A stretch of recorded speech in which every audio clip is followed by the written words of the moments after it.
என்னங்க நான் இன்னைக்கு என்ன டிஷ் பண்ண போறேன்னா அடை தோசை செய்ய போறேங்க. அந்த அடை தோசைக்கு என்னென்ன பொருள் வேணும், அடை தோசை மாவு எப்படி அரைக்கிறதுங்கிறத பத்தி எல்லாம் இந்த வீடியோவில் சொல்லி இருக்கிறேன். இந்த வீடியோ முழுவதும் பாருங்க. இந்த அடையினால என்ன நன்மைகள் அப்படின்னா, தானியங்கள்லாம் சேரும்போது ரொம்ப சத்துங்க உடம்புக்கு. பருப்பு வகைகள் அரிசி எல்லாம் சேரும்போது ரொம்ப நல்லது. இன்னொன்னு பாருங்க, இந்த மலச்சிக்கல் பிரச்சனை இருக்கிறவங்களுக்கெல்லாம் இந்த அடை மாசத்துக்கு 2 நாள் சாப்பிட்டீங்கன்னு வைங்க, அந்த பிரச்சனையெல்லாம் இருக்காது. இன்னொரு நன்மை வந்துங்க, வயிறு தொப்பை போட்டிருக்குது இல்லைங்களா, இந்த அடை தோசை சாப்பிடும்போது அந்த தொப்பையெல்லாம் கம்மியாகும். அதனால மாசத்துக்கு 2 தடவையாவது நம்ம அடை தோசை செய்யணுங்க. முதல்ல என்ன பண்றீங்கன்னா, அகலமான இந்த மாதிரி ஒரு பாத்திரம் எடுத்துக்கோங்க. எடுத்துட்டு டம்ளர் அளவுலயே சொல்றேங்க, இந்த மாதிரி டம்ளர் ஒன்னு எடுத்திருக்கிறேன். இது 200 கிராம் பிடிக்குங்க. என்ன பண்றோம்னா பாருங்க, இந்த டம்ளர்ல ஃபுல்லா ஒரு டம்ளர் எடுத்துக்கோங்க. இட்லி அரிசிங்க, ஒரு டம்ளர் எடுத்து போட்டுக்கோங்க. அடுத்தது என்ன பண்றேன்னாங்க, இந்த எந்த டம்ளர்ல இட்லி அரிசி எடுத்தீங்களோ அதே டம்ளர்ல 3/4 டம்ளர் பச்சரிசி எடுத்துக்கோங்க. பாருங்க, 3/4 டம்ளர் பச்சரிசி போட்டுக்கோங்க. அடுத்தது துவரம் பருப்புங்க, அதே 3/4 டம்ளர் இந்த அரிசி எடுத்த டம்ளர்லயே போட்டுக்கோங்க. 3/4 டம்ளர் போடணும். 3/4 டம்ளர் போட்டுக்கோங்க. அதே மாதிரிங்க உளுந்து 3/4 டம்ளர். கடலை பருப்புங்க, பச்சை கடலை பருப்பு, வடைக்கெல்லாம் போடுறோம் இல்லைங்களா, அந்த பருப்பு, அது அப்படிதாங்க 3/4 டம்ளர் எடுத்துக்கோங்க.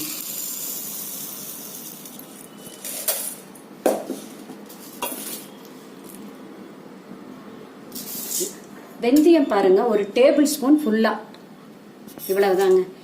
என்ன பண்றீங்கன்னா, தண்ணி ஊற்றி கழுவிக்கலாங்க. பாருங்க, கழுவும் போது இப்படி நல்லா பிசைஞ்சு கழுவுங்க. நல்லா இப்படி பிசைஞ்சு நல்லா 2 தடவை கழுவிடுங்க. கழுவிட்டு 3ஆவது தடவை தண்ணி ஊற்றி ஊற வச்சிடலாங்க. கழுவும் போது நல்லா கழுவிடுங்க.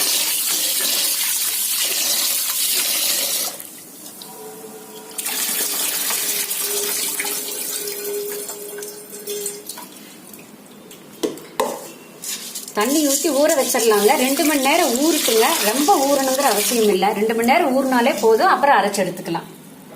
ஊற வச்சு 2 மணி நேரம் ஆச்சுங்க. இப்போ என்ன பண்றோம்னா, கிரைண்டர்ல போட்டு அரைச்சு எடுத்துக்கலாங்க. நைஸா அரைக்க வேண்டியது இல்லை, கொஞ்சம் தருதருன்னு அரைக்கணுங்க. அதுக்கு முன்னாடி பாருங்க, இந்த பருப்பு இதெல்லாம் அரைக்கும் போது கூட வருங்க இதெல்லாம் போடணும். அதாவது வரமிளகாய் காரத்துக்கு இப்ப நான் சொன்ன அளவுக்கு 6 மிளகாய் போட்டிருக்கிறேன். சீரகம், கொஞ்சம் பெருங்காயம், கட்டி பெருங்காயங்க, கருவேப்பிலை, இது எல்லாம் போட்டு அரைச்சு எடுக்கணுங்க. இந்த பெருங்காயம் சீரகம் எதுக்கு போடுறதுனாங்க, வாசனையும் நல்லா வருங்க, நல்லா இருக்கும். இந்த கடலம்பருப்பு துவரம் பருப்பு எல்லாம் சேர்த்தனா கேஸும்பாங்க, அந்த கேஸ் பிரச்சனை எல்லாம் இருக்காதுங்க. அதுக்கோசரம் இந்த பெருங்காயம் சீரகம் சேர்த்துறது. ஊற வச்ச பருப்போட இந்த மிளகாய் கருவேப்பிலை எல்லாம் போட்டு கிரைண்டர்ல போட்டு தருன்னு அரைச்சு எடுத்துக்கலாங்க. முதல்ல என்ன பண்றீங்கன்னா, பெருங்காயம், சீரகம், கருவேப்பிலை, வரமிளகாய் எல்லாம் போடுங்க. போட்டுட்டு இந்த தண்ணியை ஊத்திராதீங்க, கீழே ஊத்திக்கிறாங்க. இதோடயே அரைச்சு எடுத்துக்கலாங்க. இந்த தண்ணி ஊறுனது நல்ல சத்து.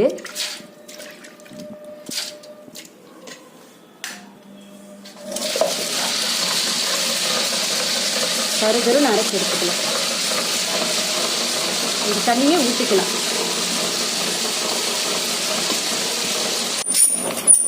அரிசி பருப்பு அரைஞ்சாச்சுன்னு இந்த மாதிரி தருன்னு அரையணுங்க. ரொம்ப நைஸா விடக்கூடாது, இந்த மாதிரி அரைச்சுக்கணுங்க. இப்ப என்ன பண்றேன்னாங்க, சின்ன வெங்காயம் கொஞ்சம் எடுத்து ஒரு 4 அளவு பொடிய கட் பண்ணி வச்சிருக்கிறேன். இதோட போட்டுருங்க. போட்டு கொஞ்சம் ஒரு 2 நிமிஷம் அரைட்டுங்க.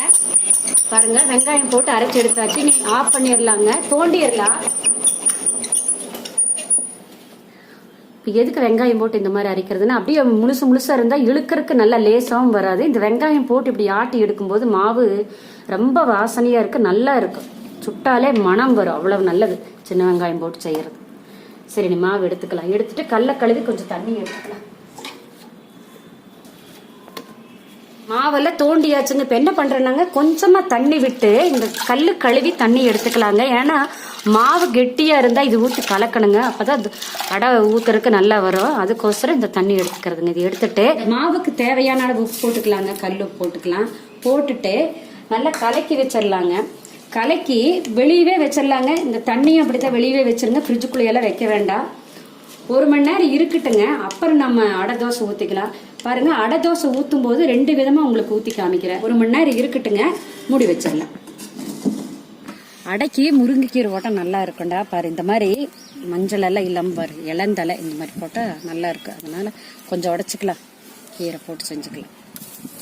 பாருங்க, ஆட்டி 1 மணி நேரம் வச்சுட்டு அடை தோசை ஊற்றலான்ட்டு இருந்தேன். 1.5 மணி நேரமே ஆயிடுச்சுங்க. இப்போ என்ன பண்ணுறேன்னாங்க, மாவு பாருங்க கொஞ்சம் புளிச்சு வந்திருக்குது. நல்லா கலக்கிக்கலாங்க. கலக்கிட்டு முதல்ல கொஞ்சம் மாவு தனியாக எடுத்துக்கிறேங்க. தனியாக எடுத்து ஊற்றி காமிக்கிறேன்.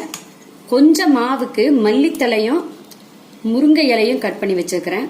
அதை போட்டு கொஞ்சம் ஊற்றி காமிக்கிறேங்க. பாருங்க, இந்த கிண்ணத்துல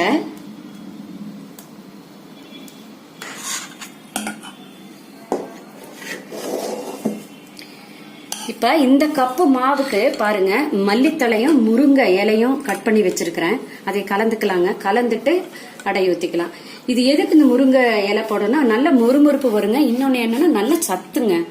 அதுக்கோசரம் அடைக்கு முருங்கை கீரை போடுறதுங்க. கெட்டியா இருக்கும். இந்த நம்ம கல்லு கழுவி வச்சிருக்கிறோம் இல்லைங்களா, அந்த தண்ணி கொஞ்சம் ஊத்திக்கலாம். ஊத்திட்டு மாவு கொஞ்சம் இலக்கமா ஊத்துற மாதிரி பண்ணிக்கலாங்க. கீரையும் மல்லித்தலையும் போடாத அடமாவுங்க, வெறும் அடமாவு. இது கெட்டியா இருக்குதுங்க. என்ன பண்றோம்னா கொஞ்சம் தண்ணி ஊத்திக்கலாங்க. தண்ணி ஊத்தி லூஸ் பண்ணிக்கலாம். பாருங்க, இந்த மாதிரி கலக்கிட்டு ரொம்பவும் தண்ணி ஊற்றக்கூடாதுங்க. இந்த அளவு இருந்தா போதும். தோசைக்கல் காஞ்சிருச்சு, ஊத்திடலாங்க. வெறும் அடமாவு ஊத்துறங்க.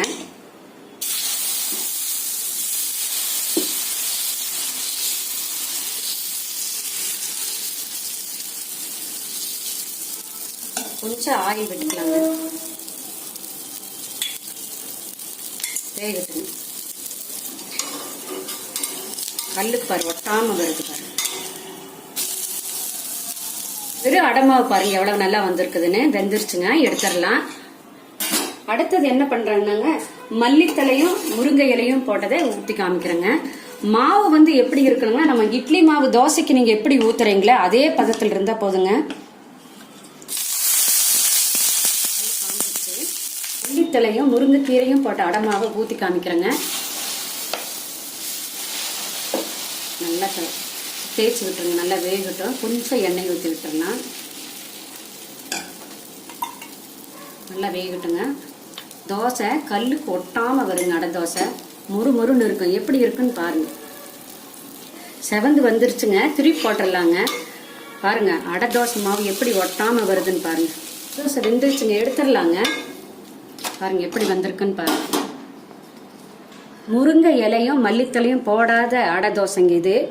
இது வந்து முருங்கை இலையும் மல்லித்தலையும் போட்ட அடை தோசைங்க. எப்படி வந்திருக்குதுன்னு பாருங்க. கல்லு கொட்டாம மொறுன்னு அவ்வளவு நல்லா வந்திருக்குது. மணமும் இருக்குங்க.